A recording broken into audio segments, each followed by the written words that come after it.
하나님이 기뻐하신 사람들 중에 평화라는 말씀으로 전해드리겠습니다.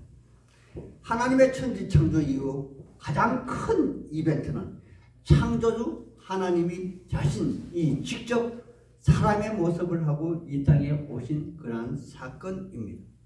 이 사건은 적극적으로 하루아침에 그냥 생겨나는 것이 아니라 최초의 사람 아담이 범죄할 때부터 미리 예견된 그러한 사건이며 인간의 역사에서 가장 오래된 예언이며 하나님이 선택하신 한 사람이 한 민족을 이루고 그 민족 이스라엘 역사를 기록한 성경 속에 수많은 선지자들이 수세기 동안에 걸쳐서 점진적으로 가시화하여 마침내 현실의 세계에 나타난 빅 이벤트입니다.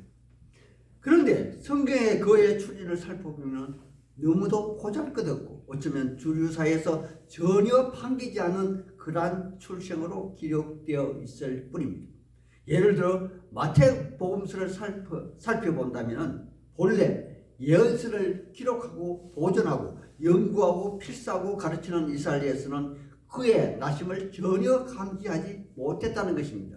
그러나 저 멀리 이국 땅, 그것도 일반 계시인 하늘의 별을 연구하는 이방 사람들이 이러한 지구를 발견하고 성경에서 말하는 세 가지 예물을 준비하여 생업을 전폐하고 몇 달의 기간을 소유하며 찾아온 것이 전부입니다. 그리고 이 과정에서 메시아 탄생의 비밀이 대제사장들과 서기관들에게 공공연하게 알려졌지만 그들은 미가서 5장 2절의 말씀을 인용하여 메시아는 베들레헴에서 탄생하리라 그렇게 밝혔음에도 불구하고 그 말씀을 인용하여 메시아가 베들레헴에서 탄생하리라 그렇게 밝혔음에도 불구하고 실상 그들 자신은 전혀 관심을 가지지도 않았다는 것입니다. 그리고 직접 자신들이 베들레헴을 찾아가 확인하지도 않았다는 것입니다. 그렇다면 역으로 메시아 탄생의 비밀을 간직한 그들이 오히려 무지했고 또 어쩌면 반기지 않았다고 볼 수 있을 정도라는 것이며 신약 성경 후반부로 들어가면 그들이 메시아 그를 이방 로마 군대에 어떡하여 참수를 명하는 그러한 모습을 보이는 모습을 하고 있습니다.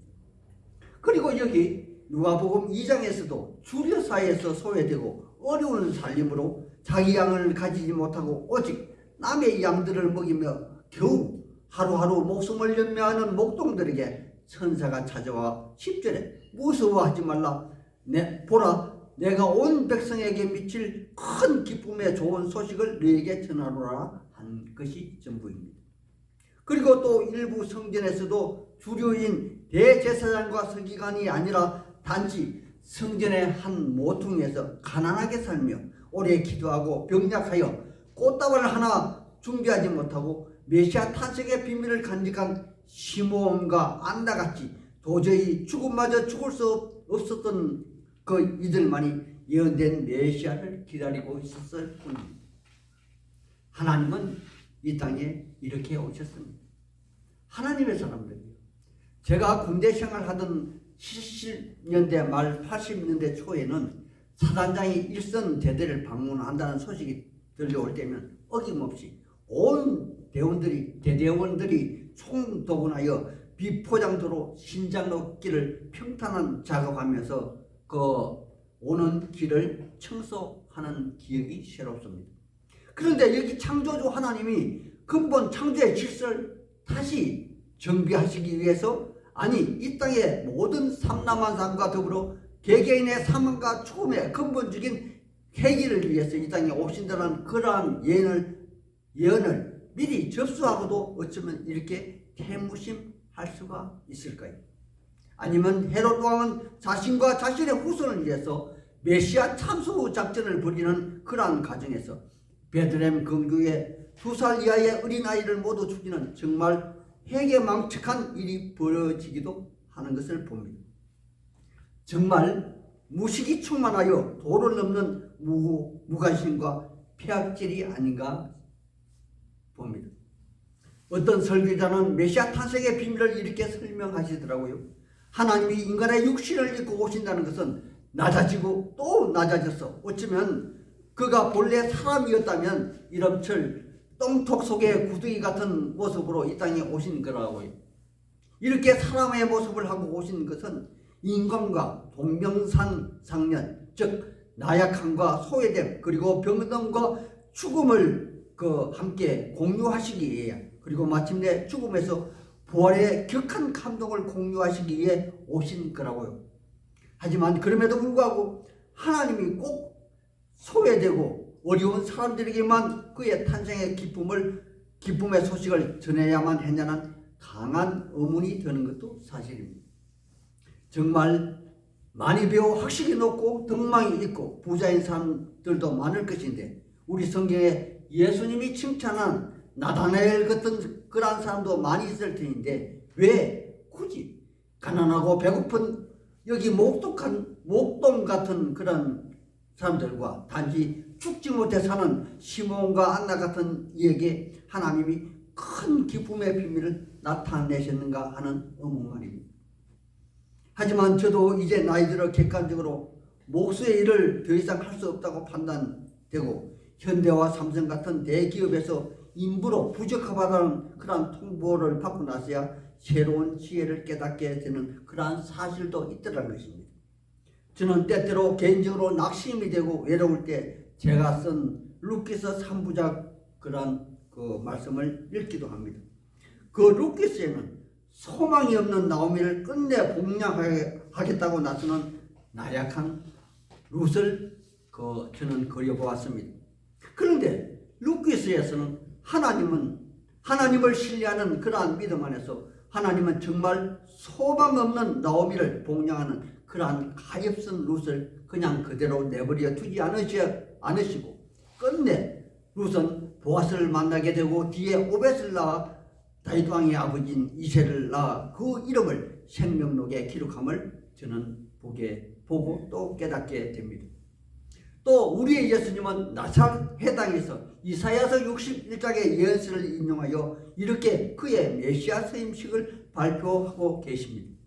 누가복음 4장 18절에 주의 성령이 내게 임하였으니 이는 가난한 자에게 복음을 전하게 하시려고 내게 기름을 부으시고 나를 보내사 포로된 자에게 자유를, 눈먼 자에게 다시 보게 함을, 눌린 자에게 자유롭게 하시고 주의 은혜의 해를 전파하게 하려 하심이라. 아멘.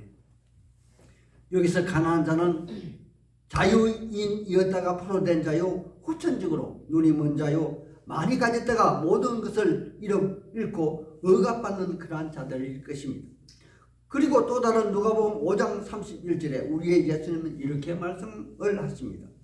건강한 자에게는 의원이 쓸데없고 병든 자에게 의원이 쓸데있다. 그러한 말씀입니다.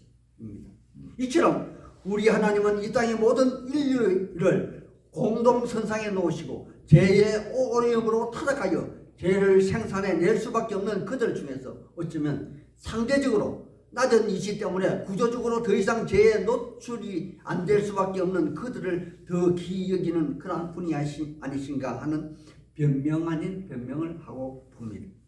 또 있습니다. 부자가 천국에 들어가는 것이 낙타가 바늘 구멍을 통과하는 것이 같이 어렵다. 하나님의 사람들이요, 타락한 이 세상에서 많이 가지고 많은 것을 누리는 자일수록 하나님의 계명을 지키는 것이 더더욱 어려울 것이 너무도 자명한 이치가 아닌가요? 그래서 우리의 예수님은 부자 청년이 어떻게 하면 천국에 들어갈 수 있느냐 하는 그러한 질문에 대한 대답으로 내 모든 재산을 모두 팔아 가난한 자에게 나누어 주고 너는 나를 따르라 한 그러한 대화 속에 부자 청년은 재물이 많은 고로 천국을 포기할 수밖에 없었다는 사실을 우리는 성경을 통하여 보았습니다. 그러므로 상대적으로 많이 가지지 못하고 상대적으로 많은 지식이 없다고 한탄하는 것이 아니라 오히려 믿음 없는 우리를 하나님이 더욱 사랑하사 우리를 구조적으로 죄 지을 수 없는 가난한 자로 머무르 있게 하여 천국으로 인도하고픈 하나님의 사랑을 감지해낼 수가 있지 않겠습니까? 그러하다면 오늘 말씀의 결론입니다. 우리 구주 예수님이 이 땅에 오심의 성탄절은 하나님이 기뻐하시는 자들에게 평안을 주시기 원함입니다. 그것은 우주적으로 하나님을 향하는 마음을 가진 사람 모두에게, 그리고 하나님 죽으심으로 살고자 하는 의향을 지니신 전 세계 모든 분들에게 그냥 값없이 그저 받게 된 것이겠지만, 실상 우리의 구주께서는 짐승의 먹이로 말구에 나시고 마침내 잔혹한 십자가 형벌의 대가에서 나오는 그러한 사랑의 결과물이라는 것입니다. 이러한 큰 틀에서 하나님의 사랑을 살펴본다면, 낮은 이치에 있는 내가 모든 것이 풍족하지 못하고 늘 가난한 삶을 사는 내가 더 하나님의 사랑을 더 입는 자가 아닌가 하는 강한 믿음이 생겨나는 것도 그 사실일 것입니다. 그러므로 가진 것이 많지 않아도 병이 부족해도 늘 불평불만 안고 사는 것보다는 더 많이 가지고 더 많은 지식을 소유한 자가 더 지켜내야 할 분야가 많이 있음을 인식하고 현실에 주어진 삶에서 남들보다 좀 어리석게 모자라게 사는 인생이 하나님의 사랑을 더 받게 된다는 사실을 삶의 지혜를 통해서 받으시기를 우리 주 예수님 이름 받들어 소망하고 축복하는 바입니다. 아멘.